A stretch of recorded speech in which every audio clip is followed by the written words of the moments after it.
اللہ تعالیٰ نے ان کو صبر دیا، اور حالانکہ آپ دیکھیں کہ شروع میں اسلام قبول کرنے والے پہلے 10 مسلمانوں میں سے ہیں سیدنا عثمان۔ حضرت ابوبکر صدیق کے یہ بڑے بیسٹ فرینڈ تھے، ان کی دعوت سے اسلام قبول کیا۔ عشرہ مبشرہ 10 جنتی صحابہ میں سے 5 ایسے ہیں جو حضرت ابوبکر صدیق کی دعوت سے مسلمان ہوئے ہیں، ان میں سے ایک حضرت عثمان ہے۔ یہ پہلے 10 مسلمانوں میں سے ہیں۔ پھر آپ کے لیے فضیلت یہ کہ نبی الاسلام کی 2 بیٹیاں آپ کے عقد میں، ذوالنورین کا لقب اسی لیے ملا، 2 نوروں والا، نبی الاسلام کی آنکھوں کا نور۔ اس سے وہ دوسرے وہ نور والے مسئلے نکالنے شروع کر دیتے ہیں۔ یہ نور جو ہے نا وہ محاورتاً لفظ استعمال ہوا ہے، فزیکل نور نہیں ہے۔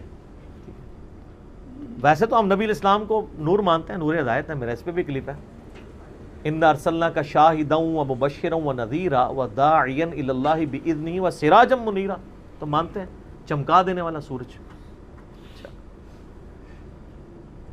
اور نبی الاسلام کے داماد ہونے کا ذکر سیدنا عثمان کا، یہ آپ کو نہج البلاغہ میں مولا علی کا خطبہ بھی مل جائے گا، جس میں حضرت عثمان کو انہوں نے جو سمجھانے کے لیے آئے تھے کہ بھی تمہاری اس طرح شکایتیں گورنروں کی آ رہی ہیں، تو پھر اس میں انہوں نے کہا کہ بھئی ابو بکر اور عمر کے جو معاملات تھے اس سے زیادہ تمہیں احتیاط کی ضرورت ہے، کیونکہ نبی الاسلام کے ساتھ تمہارا دمادی کا رشتہ بھی ہے۔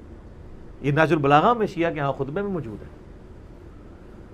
اور عشرہ مبشرہ میں بھی شامل ہے، جو ابو داؤد ترمذی میں حدیث ہے، 10 بندوں کو ایک مجلس میں نبی الاسلام نے جنت کی بشارت دی ہے۔ اس میں پہلے 4 خلفائے راشدین ہی ہیں، ابو بکر، عمر، عثمان و علی، 4 خلفائے راشدین۔ اس کے بعد طلحہ، زبیر، عبد الرحمن بن عوف، سعد بن ابی وقاص اور سعید بن زید، ابو عبیدہ بن جرح۔ تو یہ 10 لوگوں کو ایک مجلس میں جنت کی بشارت ملی ہے، اس میں بھی سیدنا عثمان شامل ہے۔ اور سیدنا عثمان کو تو جنت کی بشارت کئی دفعہ ملی ہوئی ہے۔ جامعہ ترمذی میں، مسند احمد میں حدیث موجود ہے، جب باغیوں نے ان کو گھیر لیا، محصور کر دیا۔ آج میں اس ٹاپک کی طرف نہیں چل رہا، وہ ایک علیحدہ سے ایک سٹوری ہے، ادھر پھر کئی اور چیزیں بھی آئیں گی، تو میں وہ مزہ کرکرا نہیں کرنا چاہتا۔ سیدنا عثمان رضی اللہ تعالیٰ عنہ کو مسجد میں جانے سے روک دیا، میٹھا پانی آپ کے گھر پہنچنے سے روک دیا گیا، تو آپ گھر کی چھت پہ کھڑے ہوئے اور انہوں نے خطاب کیا جو لوگ وہاں پہ ان کو گھیرے ہوئے تھے۔ ترمذی میں پورا ڈیٹیل خطبہ موجود ہے، مشکات میں آلموسٹ آپ کو ساری حدیثیں حضرت عثمان کے چیپٹر میں آپ کو 30 جلد میں مل جائیں گی۔ تو ان کا لوگوں، میں تمہیں اللہ کی قسم دیتا ہوں اور اسلام کا واسطہ دے کے پوچھتا ہوں، کیا تمہیں یاد نہیں ہے کہ نبی علیہ السلام جب مدینہ شریف ہجرت کر کے آئے تھے تو مسلمانوں کے لیے میٹھے پانی کا کنواں نہیں تھا، اور نبی علیہ السلام نے کہا تھا کہ کون ہے کہ جو کنواں لے کر وقف کرے اور جنت میں سے بہتر کنواں لے لے، تو میں نے اپنے حلال مال سے وہ کنواں خرید کے وقف کیا تھا۔ تو سب نے کہا کہ ہم گواہی دیتے ہیں کہ آپ کے لیے بشارت تھی۔ کون گواہی دے رہے ہیں؟ جو مخالفین ہیں، پروٹیسٹ کرنے آئے ہیں۔ اس سے بات پتہ چلی کہ وہ لوگ تھے جن کو یہ باتیں پتہ تھی، صحابہ ہی تھے، بیچ میں اور لوگ بھی مکس تھے لیکن صحابہ بھی تھے، بدری صحابہ بھی تھے، ان میں اختلاف رائے تھا، وہ علیحدہ سے ایک ٹاپک ہے۔ یوٹیوب پہ میرا کلپ ہے، شہادت عثمان کے اصلی اسباب کیا تھے۔ عبداللہ ابن سبا والا تو معاملہ ہی ذرا ایک ڈفرنٹ کہانی بنا کے اس میں ڈال دی، وہ الگ چیز تھی۔ پھر سیدنا عثمان نے کہا کہ تمہیں یہ یاد نہیں ہے کہ مسجد نبوی کی توسیع کی باری آئی تو نبی علیہ السلام نے فرمایا کون ہے جو مسجد نبوی کے لیے زمین لے کے وقف کرے توسیع کے لیے کہ جنت میں اس سے بہتر اسے اللہ تعالیٰ قطع عطا فرمائے، تو میں نے اپنے مال میں سے وقف کیا تھا اور مجھے جنت کی بشارت ملی۔ ان کا جی بالکل ایسا ہی تھا۔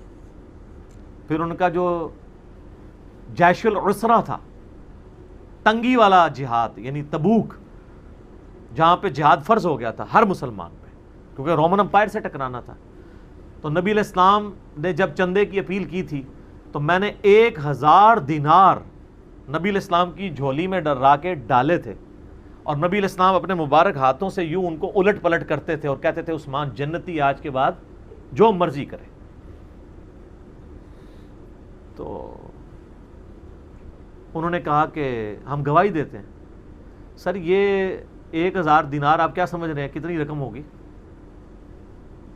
کیلکولیٹ کر کے دیکھیے گا، 20 دینار 7.5 تولے سونا ہوتا تھا۔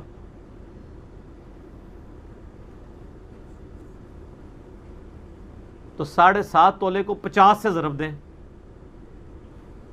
450 کے قریب،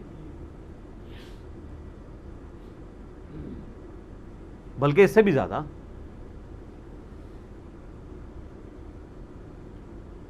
پچاس کو ضرب دیں جی 7 سے، 700,350 اور اوپر والا بھی کر لیں، یعنی تقریباً 400 قریب، 350 زیادہ بن جائے گا نا، 7.5 ہے نا، 350 قریب سمجھ لیں،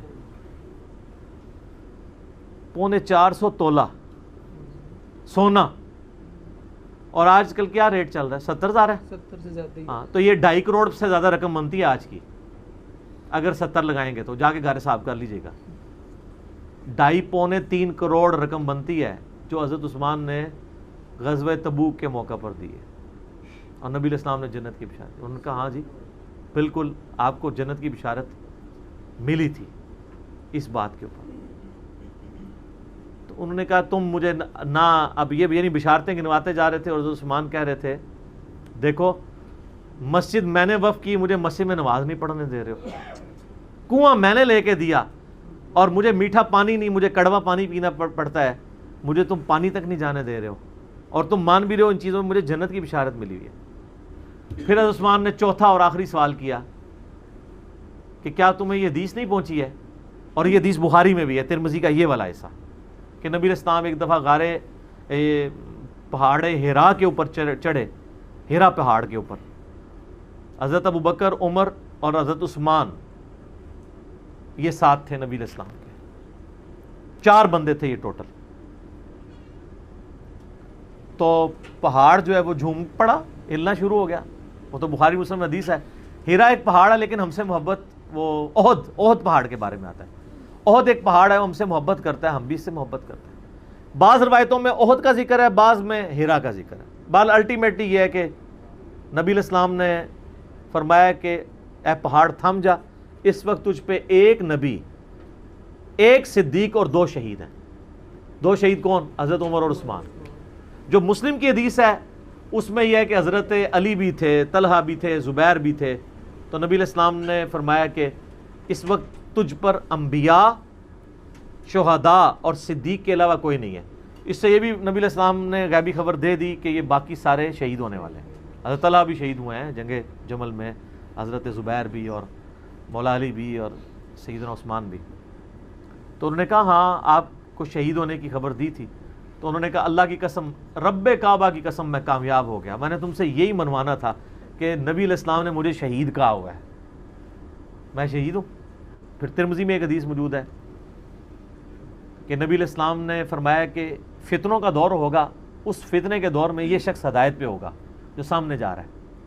تو وہ صحابی کہتے ہیں کہ وہ جو شخص جا رہا تھا اس نے اپنے سر پہ چادر اوڑھی ہوئی تھی، تو مجھے وہ نظر نہیں ہے کون ہے، تو میں آگے جا کے چادر ہٹا کے دیکھا تو حضرت عثمان تھے، تو پھر میں نے حضرت عثمان کا چہرہ نبی علیہ السلام کی طرف کر کے کہا یا رسول اللہ اسی شخص کے بارے میں آپ کہہ رہے ہیں؟ انہوں نے پورا وہم کڈیا کہ حضرت حضور نو پلیکھا لگ گیا ہوئے، تو انہوں نے ان کا چہرہ بھی نبی علیہ السلام کی طرف کر کے کہا، آپ فرمایا ہاں۔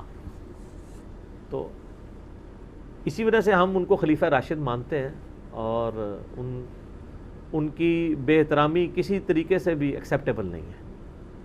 جو کچھ اسلام کے لیے ان کی خدمات ہیں، اور جس لیول پہ انہوں نے یعنی کوئی موقع نہیں جانے دیا قربانی کا، اسی لیے ہم مسلمانوں کے ہاں ایک چیز رناؤنڈ بھی ہے نا کہ اگر اللہ تعالیٰ کسی کو دولت دے تو پھر حضرت عثمان غنی رضی اللہ تعالیٰ عنہ والا جگرا بھی دے کہ وہ اتنی زیادہ دولت اللہ تعالیٰ کی راہ میں قربان بھی بندہ کر سکے۔ کہنا نہ میں وابی نہ میں بابی، میں ہوں مسلم علم و کتاب۔